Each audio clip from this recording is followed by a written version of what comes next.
Magandang araw mga kaibigan. Bigyan natin ng reaction opinion itong video posted by GMA News, interview ng mainstream media sa isa sa Brave 14, yung naiwan na lang kasi yung apat bumaliktad na. Anong masasabi? Ito, sa dulo ng kanyang payag, sinabi niya na ito sila as a whole, Brave 18, they were offered 20 to 25 million pesos each para bumaliktad at bawiin ang kanilang testimonya. At ang sabi, may mga ilan na rin daw kasamahan na nag-iisip na rin na sumama sa kanila. Ay hindi po totoo po yung iba na magre-recount. Sila, decision nila yun, pero kami, buunlog namin para panindigan namin yung totoo yung sinasabi namin. Oo. Masasabi ko lang sa kasama ko, sana naisipan yung mabuti yung sinasabi nyo. Oo. Ang masasabi ko, top voluntary, top retired ka na Marines, pero anong ginawa mo? Oo. Nagpadala ka sa pira. Sana naisipan mong mabuti yung kasama mo na naikayat mo silang tatlo na kayo ang nag-usap-usap ng bumaliktad kayo. Yun lang, ma'am. Kaninong nyo sinasabi yan? To whom is this addressed? Sino dun sa apat na yon ang sinasabi Sila apat. Silang apat? Yes po. Oo. So hindi totoo na meron gusto pang Hindi sumunod? po. Sila lang po yung nag-decision na Yung sinasabi niya na may financial assistance na binigay sa inyo, in-offer sa inyo, hindi totoo yun? hindi po. Wala po. Pero ngayon, may in-offer sa inyo, ano yung sinasabi mo? Mayroon pong in-offer sa amin para sa kabila po. Para bumaliktad? Yes po. Magkano? Yun po, 20 to 25 million po. Per person? Yes po, ma'am. Oh, pero walang... I'm sorry, sir. So, ulitin natin ha. Alam nyo na nag-recant yung mga kasama nyo at ang sabi, may mga ilan na rin daw kasamahan na nag-iisip na rin na sumama sa kanila. Ay hindi po totoo po yung iba na magre-recount. Sila, decision nila yun, pero kami, buunlog namin para panindigan namin yung totoo yung sinasabi namin. Oo. Masasabi ko lang sa kasama ko, sana naisipan yung mabuti yung sinasabi nyo. Oo. Ang masasabi ko, top voluntary, top retired ka na Marines, pero anong ginawa mo? Oo. Nagpadala ka sa pira. Sana naisipan mong mabuti yung kasama mo na naikayat mo silang tatlo na kayo ang nag-usap-usap ng bumaliktad kayo. Yun lang, ma'am. Kaninong nyo sinasabi yan? To whom is this addressed? Sino dun sa apat na yon ang sinasabi Sila niya? apat. Silang apat? Yes po. Oo. So hindi totoo na meron gusto pang Hindi sumunod? po. Sila lang po yung nag-decision na Yung sinasabi niya na may financial assistance na binigay sa inyo, in-offer sa inyo, hindi totoo yun? hindi po. Wala po. Pero ngayon, may in-offer sa inyo, ano yung sinasabi mo Mayroon na pong in-offer sa amin para sa kabila po. para bumaliktad? Yes po. Magkano? Yun po, 20 to 25 million po. Per person? Yes po. Ayan. 20 to 25 million each ang offer. So, I don't know kung yung apat na bumaliktad ay kinagat nila yung offer. Laki naman nun. Ang sabi ni Attorney Baligod, nagpaalam yung apat.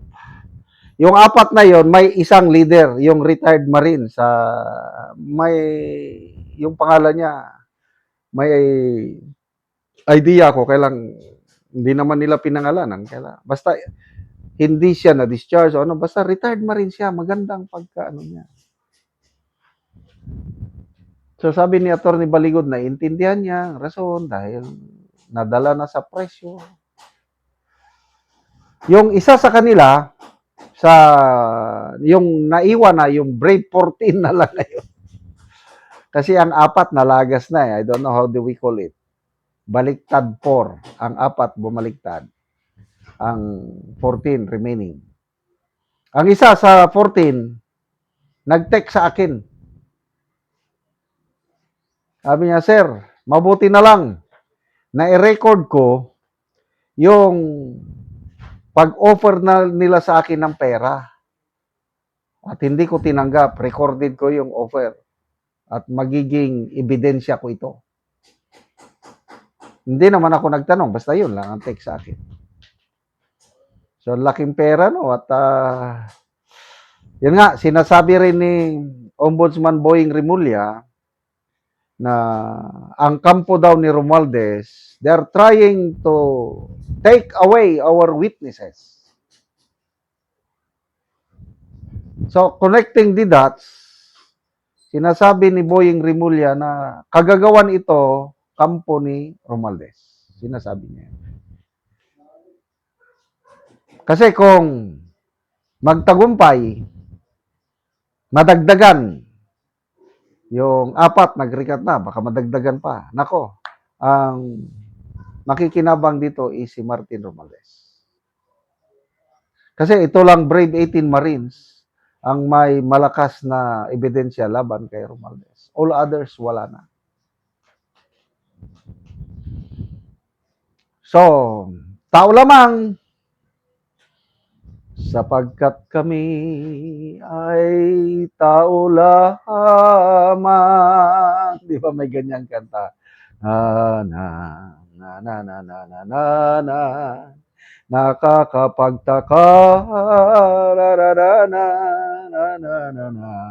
Kalimutan ko yung lyrics. Magandang kanta yun, yung sapagkat kami ay tao lamang. So lahat po tayo is natutukso. That's human nature. Kaya believe ako kay Attorney Baligod, naiintindihan niya yung 4.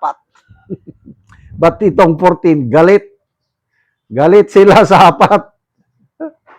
But kanya-kanyang ano talaga, may kanya-kanyang level ng yung tapang ba. So itong 4 is hindi na nakayanan yung pressure, kaliwat kanan pa naman ang kaso. Tapos pamilya mai-involve.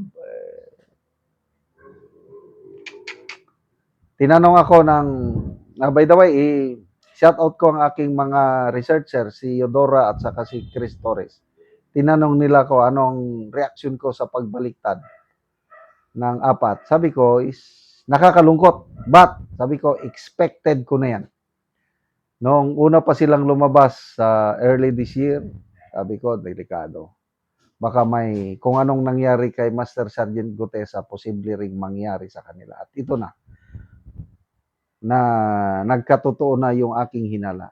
Itong Brave 14, ipagdasal natin na sana wala nang malagas.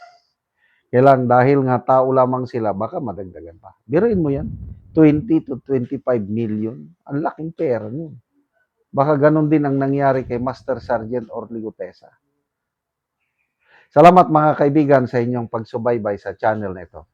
Nakakatulong kayo ng malaki sa tribong Talandig ng Bukidnon dahil ang sweldo natin sa channel na ito is pantulong sa tribo.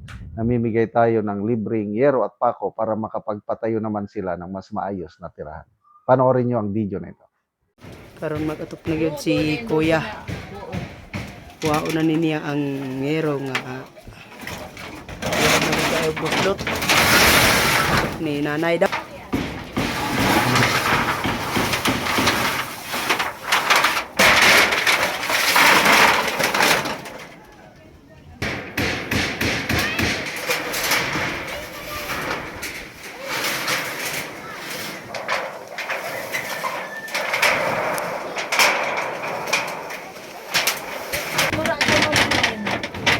Isok-sok ba?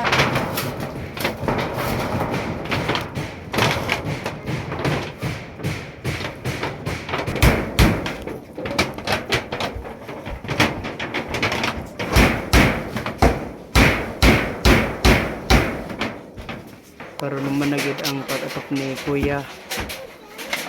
Balay. So maayo na gyud nga tan-awon. Kadili naman ingon pareha ganina nga buslot. Karon naman na gyud sa pag-atok. So maayo na nga tan-awon dili na pareha ganina nga mabuslot. Salamat sa Ginoo nga ining kuan hinabang o kuan padi na sa nagkuan ani daghang salamat. Tinaot unta mo para ning hinabang kay daghang pang nagkinahanglan pareha sa amo Oo. pobre. Pila kuya imong anak? Isa Isa pa.